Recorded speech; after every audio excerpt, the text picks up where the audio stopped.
বিরতির পর স্বাগত। সেবা ও সহায়তার পরিষদের 10ম বর্ষপূর্তি উপলক্ষে এক বিশেষ অনুষ্ঠানের আয়োজন করা হয়েছে। জানা যায়, সেবা এবং সহায়তা তাদের বর্ষপূর্তি উপলক্ষে রক্তদান শিবিরেরও আয়োজন করেছে। এই অনুষ্ঠানে উপস্থিত ছিলেন সমাজ কল্যাণ সমাজ শিক্ষা দপ্তরের মন্ত্রী টিঙ্কু রায়। তাছাড়া উপস্থিত ছিলেন সুধাংশু দাস, আগরতলা পৌর নিগমের মেয়র দীপক মজুমদার সহ অন্যান্যরা। প্রত্যেকেই এই রক্তদান শিবিরটি ঘুরে দেখেন এবং রক্তদাতাদের সাথে কথা বলেন।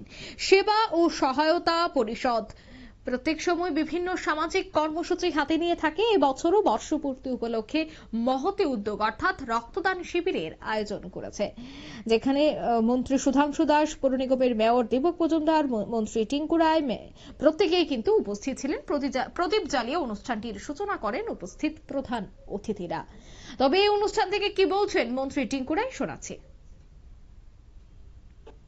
রাস্তা তৈরি করছে, কলেজ নির্মাণ করছে, মার্কেট তৈরি করছে, বড় বড় বিল্ডিং তৈরি হচ্ছে, পরিকাঠামো উন্নয়ন হচ্ছে, মানুষের জন্য আরো সহজভাবে চিকিৎসা ব্যবস্থা উন্নয়ন হচ্ছে। কিন্তু যে কাজগুলো সরকার করতে পারে না, সেই কাজগুলো কিন্তু আমরা যখন সামাজিক সংস্থা তৈরি করি, সেই কাজগুলো কিন্তু সামাজিক সংস্থা করতে পারে। এরকম অসংখ্য অগণিত কাজ আছে যেগুলো সরকারের দ্বারা সম্ভব নয়। আমি যেহেতু সোশ্যাল ওয়েলফেয়ার মন্ত্রী, সোশ্যাল এডুকেশন আমার কাছে রয়েছে, আমার কাছে এরকম কিছু সমস্যা রয়েছে যেগুলো জঘন্য সমস্যা আমাদের, এগুলো কিন্তু সমাধান একমাত্র সামাজিক সংস্থাগুলো করতে পারে, আমরা চাইলেও করতে পারি না। আমাদের রাজ্যে প্রায় 38% গর্ভবতী হয় আমাদের 18 বছরের নিচে যারা বালিকারা, তারা। এটা কিন্তু ভয়ানক একটা আমাদের জন্য, গোটা দেশের মধ্যে প্রথম সারিতে আমরা চলে এসেছি। এটা কি গভর্নমেন্ট তার সমাধান বার করতে পারবে? গভর্নমেন্ট মহকুমা শাসকের কাছে আছে, তখন ফোন আসে, বাচ্চা যখন অনিবাস বা বিয়ে আসনে বসলো, তখন ফোন আসলো যে এরকম একটা বালিকা বিবাহ হচ্ছে 14 বছর বা 15 বছরে। সেখানে প্রশাসন গেল, সেদিন হয়তো বিয়েটা ভেঙে দিল বা তাদেরকে সেন্টার হোমে নিয়ে আসছে। কিন্তু এই বিয়েটা সেদিন হবে না, কিন্তু তার 1 সপ্তাহ পরে বা 10 দিন, 15 দিন, 20 দিন পরে আসাম অন্য কোনো প্রান্তে ওই বেঙ্গলে গিয়ে সেই বিয়েটা সম্পন্ন হচ্ছে।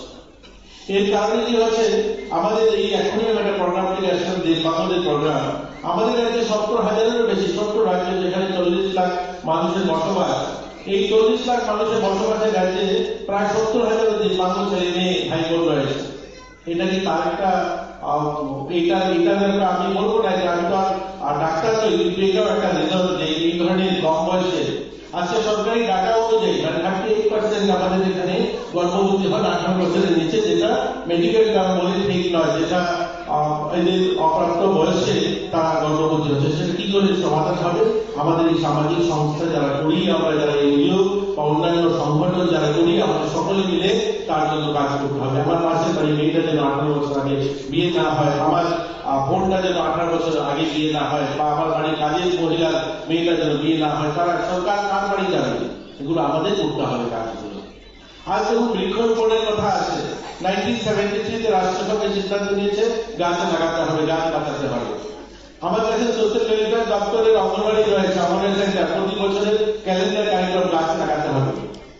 আপনারা সকলেই আগরতলা শহরে আমাদের বিউটি কলেজের অধ্যাপক বসে আছেন, অভিজিতা বসে আছে, অনেকে আছেন।